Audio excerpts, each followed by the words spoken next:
दोस्तों, क्या आपके साथ कभी ऐसा हुआ है कि आप रात को बिस्तर पर लेटे हों और आपका दिमाग उन हजारों कामों की लिस्ट बना रहा हो जो आपको करने चाहिए थे लेकिन आपने नहीं किए? या शायद आप किसी एक प्रोजेक्ट को शुरू करने के लिए हफ्तों से सही वक्त का इंतजार कर रहे हैं, ढेर सारी रिसर्च कर रहे हैं, यूट्यूब पर वीडियो देख रहे हैं, लेकिन जब असल काम करने की बारी आती है तो आप वही के वही खड़े होते हैं? क्या आपने कभी खुद से यह सवाल पूछा है कि मैं इतना सब कुछ जानता हूं, फिर भी मैं कुछ कर क्यों नहीं पा रहा? या क्या मेरी समझदारी मेरी सबसे बड़ी दुश्मन बन गई है? आज की ये चर्चा आपके लिए एक आईना होने वाली है। हम अक्सर मानते हैं कि ज्यादा सोचना समझदारी की निशानी है, लेकिन सच तो यह है कि ओवरथिंकिंग एक ऐसी जेल है जिसकी दीवारें हम खुद अपनी चिंताओं से खड़ी करते हैं। आज हम पीट हॉलिंस की बेहतरीन किताब थिंक लेस डू मोर के गहरे राज खोलने जा रहे हैं। अगले 20 मिनटों में आप सिर्फ ये नहीं सीखेंगे कि सोचना कैसे कम करना है, बल्कि आप ये समझेंगे कि अपने दिमाग को एक थिंकिंग मशीन से एक एक्शन मशीन में कैसे बदलना है। इस चर्चा के बीच में मैं आपको एक ऐसा मिसाइल फॉर्मूला बताऊंगा जो आपकी सालों पुरानी टालने की आदत यानी प्रोक्रेस्टिनेशन को सिर्फ 5 सेकंड में खत्म कर देगा। अगर आप अपनी लाइफ में स्टक महसूस कर रहे हैं तो ये स्क्रिप्ट सिर्फ आपके लिए है। पहला पावरफुल लेसन, ओवरथिंकिंग एक सुरक्षा कवच नहीं, एक पिंजरा है। हम में से ज्यादातर लोग सोचते हैं कि अगर हम किसी काम के बारे में ज्यादा सोचेंगे, उसके हर पहलू का एनालिसिस करेंगे, तो हम गलती करने से बच जाएंगे। हमें लगता है कि सोचना हमें सेफ रखता है, लेकिन पीट हॉलिंस कहते हैं कि ये एक दिमागी धोखा है। असल में जब हम बहुत ज्यादा सोचते हैं तो हमारा दिमाग एनालिसिस पैरालिसिस में चला जाता है। ज्यादा सोचना असल में डर का एक रूप है। हम फेल होने से डरते हैं, हम लोगों के जजमेंट से डरते हैं, इसलिए हम सोचने का बहाना बनाकर असली काम से बचते रहते हैं। इसे प्रोडक्टिव प्रोक्रेस्टिनेशन भी कहते हैं, जहां काम के बारे में सोचकर खुद को यह तसल्ली देते हैं कि आप कुछ कर रहे हैं, जबकि हकीकत में आप जीरो पर होते हैं। एक्शन स्टेप्स क्या ले? आज से जब ही आप खुद को किसी बात पर जरूरत से ज्यादा मंथन करते हुए पाएं, तो खुद से एक सवाल पूछें, क्या यह सोच मुझे किसी एक्शन की तरफ ले जा रही है या सिर्फ मुझे डरा रही है? अगर जवाब एक्शन नहीं है तो तुरंत उस विचार को वही रोक दें। अपनी फिजिकल स्टेट बदलें, अपनी कुर्सी से उठें, थोड़ा टहले या पानी पिए। अपने दिमाग को यह सिग्नल दे कि सोचने का समय खत्म हुआ। जब हम ये समझ जाते हैं कि ओवरथिंकिंग हमें बचा नहीं रही बल्कि रोक रही है, तब हम अगले स्टेप की तरफ बढ़ सकते हैं, जो है सही समय पर फैसला लेना। दूसरा पावरफुल लेसन, 40 से 70 का नियम, द 40 से 70 रूल। क्या आप भी उस परफेक्ट इंफॉर्मेशन का इंतजार करते हैं? क्या आपको लगता है कि जब तक आप सब कुछ जान नहीं लेंगे तब तक शुरुआत करना बेवकूफी होगी? यही वो जगह है जहां हम फंस जाते हैं। पीट हॉलिंस इस किताब में पूर्व अमेरिकी सचिव कॉलिन पॉवेल के एक मशहूर नियम का जिक्र करते हैं, जिसे 40 से 70 नियम कहा जाता है। इसका मतलब है कि आपको कभी भी तब तक इंतजार नहीं करना चाहिए जब तक आपके पास 100% जानकारी ना हो। अगर आपके पास सिर्फ 40% जानकारी है तो आप अभी तैयार नहीं हैं, आप शायद फेल हो जाएंगे। लेकिन अगर आप 70% जानकारी होने के बाद भी इंतजार कर रहे हैं तो आप बहुत देर कर चुके हैं। अवसर आपके हाथ से निकल चुका है। ग्राउंड लेवल पर क्या करें? अगली बार जब आप किसी फैसले में अटके हो तो देखें कि क्या आपके पास जरूरी जानकारी का 70% हिस्सा है। अगर हाँ, तो अपनी अंतरात्मा यानी इंट्यूशन पर भरोसा करें और कूद पड़े। बाकी का 30% आप रास्ते में सीखेंगे। याद रखें, क्लैरिटी सोचने से नहीं, काम करने से आती है। यही क्लैरिटी का रास्ता हमें हमारे तीसरे सबसे बड़े सबक की तरफ ले जाता है। तीसरा कोर कॉन्सेप्ट, घर्षण को कम करें, रिड्यूस फ्रिक्शन। हमारी इच्छा शक्ति यानी विल पावर एक बैटरी की तरह होती है। सुबह ये फुल होती है और शाम तक खत्म हो जाती है। अगर आपको जिम जाना है और आपके कपड़े अलमारी के किसी कोने में दबे हैं, आपके जूते गंदे हैं और जिम जाने का रास्ता लंबा है, तो आप कभी नहीं जाएंगे। क्यों? क्योंकि आपके और आपके काम के बीच बहुत ज्यादा फ्रिक्शन यानी घर्षण है। पीट हॉलिंस समझाते हैं कि जो लोग बहुत कुछ कर पाते हैं वो ज्यादा अनुशासित नहीं होते, बल्कि वो अपना माहौल ऐसा बनाते हैं जहां काम करना आसान और आलस करना मुश्किल हो जाए। इंप्लीमेंटेशन स्ट्रैटेजी क्या हो? अपने वातावरण को डिजाइन करें। अगर आपको किताब पढ़नी है तो उसे फोन के पास नहीं बल्कि अपने तकिए पर रखें। अगर सुबह उठकर काम करना है तो अपना लैपटॉप रात को ही टेबल पर खोल कर रखें। फ्रिक्शन को इतना कम कर दें कि काम शुरू करना सोचने से भी आसान हो जाए। जब आप फ्रिक्शन कम कर लेते हैं तब आप उस जादुई पल में पहुंचते हैं जहां शुरुआत करना ही सब कुछ होता है। चौथा सक्सेस रूल, शुरुआती 5 मिनट की जंग। किसी भी बड़े काम का सबसे मुश्किल हिस्सा उसे शुरू करना होता है। एक बार जब गाड़ी चलने लगती है तो मोमेंटम उसे आगे बढ़ाता रहता है। पीट हॉलिंस कहते हैं कि हमारा दिमाग बड़े कामों को देखकर घबरा जाता है और हार मान लेता है। इसका समाधान है 5 मिनट रूल। खुद से कहें, मैं ये पूरा काम नहीं करूंगा, मैं सिर्फ 5 मिनट के लिए इसे शुरू करूंगा। सिर्फ 5 मिनट। 5 मिनट बाद आप उसे छोड़ सकते हैं, लेकिन आप देखेंगे कि 90% मामलों में एक बार जब आप शुरू कर देते हैं तो आपका दिमाग उस काम को पूरा करना चाहता है। आज से क्या करें? जिस काम से आप सबसे ज्यादा डर रहे हैं उसकी एक माइक्रो शुरुआत करें। अगर एक्सरसाइज करनी है तो सिर्फ जूते पहने। अगर रिपोर्ट लिखनी है तो सिर्फ एक पैराग्राफ लिखें। जैसे ही आप शुरू करते हैं आपका डर खत्म होने लगता है और कॉन्फिडेंस बढ़ने लगता है। पीट हॉलिंस ने अपनी पूरी लाइफ ह्यूमन साइकोलॉजी और परफॉर्मेंस को समझने में लगा दी। उन्होंने खुद ये महसूस किया कि कैसे इंटेलिजेंट लोग अपनी ही सोच के जाल में फंसकर एवरेज लाइफ जीते हैं।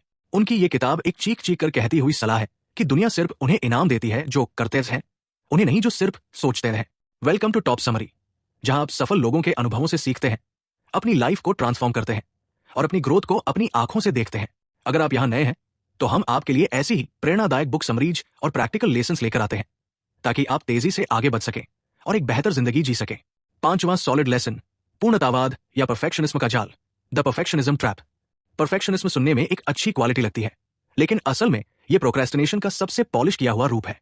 मैं इसे तब तक नहीं करूंगा जब तक यह परफेक्ट न हो जाए का मतलब है मैं इसे कभी नहीं करूंगा। पीट हॉलिंस कहते हैं कि परफेक्शन की चाहत आपको पंगु बना देती है। असल में done is better than perfect. कोई काम अधूरा या कम अच्छा होना उस काम से कहीं बेहतर है जो कभी शुरू ही नहीं हुआ। दुनिया को आपके परफेक्ट प्लान की जरूरत नहीं है, दुनिया को आपके तैयार रिजल्ट की जरूरत है। प्रैक्टिकल कदम क्या उठाएं? अपने लिए B- काम करने की परमिशन दे। खुद से कहें कि मैं आज एक खराब ड्राफ्ट लिखूंगा या मैं आज एक औसत दर्जे की प्रेजेंटेशन बनाऊंगा। जब आप खुद पर से परफेक्ट होने का दबाव हटा देते हैं तो आपकी क्रिएटिविटी बाहर आती है और हैरानी की बात यह है कि वो काम अक्सर उम्मीद से बेहतर निकलता है। परफेक्शन छोड़ने के बाद अब बात आती है उस चीज की जो हमें सबसे ज्यादा रोकती है, हमारा डर। छठा पावरफुल लेसन, डर को साथ लेकर चलना सीखें।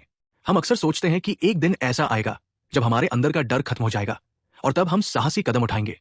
पीट हॉलिंस इस भ्रम को तोड़ते हैं। वो कहते हैं कि साहस डर की अनुपस्थिति नहीं है, बल्कि डर के बावजूद आगे बढ़ना है। डर कभी खत्म नहीं होता, वो सिर्फ अपना रूप बदलता है। सफल लोग डरते नहीं है, ऐसा नहीं है। वो बस अपने डर को कार की ड्राइविंग सीट पर बैठने नहीं देते, वो उसे पीछे की सीट पर बिठाते हैं और खुद स्टीयरिंग संभालते हैं। एक्शन स्टेप्स क्या ले? वर्स्ट केस सिनेरियो एनालिसिस करें। जिस काम को करने से आप डर रहे हैं उसका सबसे बुरा नतीजा क्या होगा? क्या आप मर जाएंगे?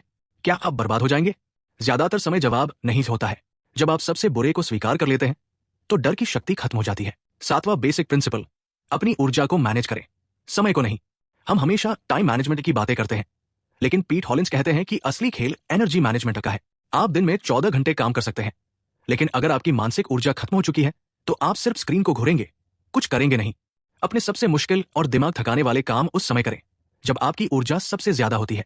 ज्यादातर लोगों के लिए यह सुबह का समय होता है। कम जरूरी और हल्के काम तब करें जब आप थके हुए हों। इंप्लीमेंटेशन स्ट्रैटेजी क्या हो? अपने दिन को डीप वर्क और शैलो वर्क में बांटे। बिना किसी डिस्ट्रैक्शन के फोन को दूसरे कमरे में रखकर दिन के शुरुआती 2 से 3 घंटे अपने सबसे महत्वपूर्ण काम को दें। ये 2 से 3 घंटे आपके बाकी के 10 घंटों से ज्यादा प्रोडक्टिव होंगे। 8वां कोर कॉन्सेप्ट, निर्णय लेने की थकान, डिसीजन फटीग। क्या आपने गौर किया है कि मार्क जुकरबर्ग या स्टीव जॉब्स हमेशा एक जैसे कपड़े क्यों पहनते थे? क्योंकि वो अपनी मानसिक ऊर्जा को छोटे मोटे फैसलों में बर्बाद नहीं करना चाहते थे। हर बार जब आप ये सोचते हैं कि आज क्या पहनूं, ब्रेकफास्ट में क्या खाऊं या पहले कौन सा काम करूं, तो आप अपनी एक्शन लेने की शक्ति को खर्च कर रहे होते हैं। पीट हॉलिंस सलाह देते हैं कि जितने हो सके उतने छोटे फैसलों को ऑटोमेट कर दें। आज से क्या करें? अपने अगले दिन की प्लानिंग एक रात पहले ही कर लें। अपने कपड़े निकाल लें, अपना खाना तय कर लें और अपनी टू डू लिस्ट तैयार रखें। जब आप सुबह उठें तो आपको सोचना न पड़े, सिर्फ करना पड़े। अपनी सारी दिमागी ताकत सिर्फ बड़े और जरूरी कामों के लिए बचा कर रखें। 9वां सक्सेस रूल, 10 अक्टूबर 2010 का नियम। जब हम किसी छोटे फैसले या परेशानी में फंसकर बहुत ज्यादा सोचने लगते हैं तो हमें एक बड़े नजरिए, पर्सपेक्टिव की जरूरत होती है। पीट हॉलिंस यहां 10 अक्टूबर 2010 रूल का सुझाव देते हैं। खुद से पूछें, इस फैसले का असर मुझ पर 10 मिनट बाद क्या होगा? 10 महीने बाद इसका क्या असर होगा? 10 साल बाद इसका क्या असर होगा? एक्शन स्टेप्स क्या ले? ज्यादातर चीजें जिन पर हम आज घंटों बर्बाद कर रहे हैं उनका 10 महीने बाद कोई वजूद नहीं होगा। ये नियम आपको तुच्छ बातों पर ओवरथिंकिंग करने से रोकता है और आपका ध्यान उन चीजों पर ले जाता है जो वाकई मायने रखती है। 10वां पावरफुल लेसन, नहीं कहने की कला, थिंक लेस डू मोर का एक बड़ा हिस्सा यह भी है कि आप क्या नहीं करते हैं। अगर आप हर किसी को हाँ कह रहे हैं तो आप अपनी प्राथमिकताओं, प्रायोरिटीज को ना कह रहे हैं। ओवरथिंकिंग अक्सर तब होती है जब हमारे पास बहुत सारे विकल्प या बहुत सारे वादे होते हैं। पीट हॉलिंस कहते हैं कि आपका फोकस सिर्फ इस बात से तय नहीं होता कि आप किस पर ध्यान दे रहे हैं, बल्कि इस बात से तय होता है कि आप किन हजारों चीजों को अनदेखा कर रहे हैं। योर गेम प्लान, अपनी नॉट टू डू लिस्ट बनाएं। उन कामों, सोशल मीडिया एप्स और लोगों की लिस्ट बनाएं जो आपकी ऊर्जा सोखते हैं। अपनी बाउंड्रीज सेट करें। जब आप बेकार की चीजों को ना कहते हैं तो आपके पास हाँ कहने के लिए और सही काम करने के लिए मानसिक जगह, मेंटल स्पेस बनती है। अगर आप हमारे इन टॉप समरीज और कहानी सुनाने के अंदाज को पसंद कर रहे हैं तो सब्सक्राइब करना, लाइक करना और इसे किसी ऐसे व्यक्ति के साथ शेयर करना न भूलें जिसे आज इसकी जरूरत हो सकती है। हमारे पास आपके लिए अंत में कुछ बोनस एक्शन पॉइंट्स भी हैं, इसलिए सुनते रहें। अब वापस चलते हैं अपनी समरी पर। 11वां कोर कॉन्सेप्ट, एक्शन ही दवा है। Action is the antidote. चिंता, शक, कम आत्मविश्वास और डर, इन सबका सिर्फ एक ही इलाज है, एक्शन। पीट हॉलिंस बहुत खूबसूरती से समझाते हैं कि आप सोच सोच कर अपने आत्मविश्वास को नहीं बढ़ा सकते। आत्मविश्वास एक बाय प्रोडक्ट। जब आप कुछ करते हैं और उसमें छोटे छोटे सफल कदम उठाते हैं तो आत्मविश्वास अपने आप आ जाता है। इंतजार करना बंद करें कि कब आप कॉन्फिडेंट महसूस करेंगे। पहले काम करें, कॉन्फिडेंस पीछे पीछे आएगा। ग्राउंड लेवल पर क्या करें? एक डन लिस्ट बनाएं। दिन के अंत में उन चीजों को लिखें जो आपने की है, न कि सिर्फ वो जो रह गई है। यह आपके दिमाग को यह सबूत देगा कि आप एक एक्शन टेकर, न कि सिर्फ एक थिंकर। 12वां सक्सेस रूल, असफलता का नया मतलब, रीडिफाइनिंग फेलियर। ओवरथिंकिंग का सबसे बड़ा जड़ है असफलता का डर। लेकिन क्या होगा अगर हम असफलता को अंत नहीं बल्कि डेटा की तरह देखें? पीट हॉलिंस कहते हैं कि हर बार जब आप कुछ करते हैं और वो काम नहीं करता तो आपको एक फीडबैक मिलता है। आपको पता चलता है कि कौन सा रास्ता काम नहीं कर रहा। थॉमस एडिसन ने कहा था, मैं फेल नहीं हुआ, मैंने बस 10,000 ऐसे तरीके ढूंढे जो काम नहीं करते।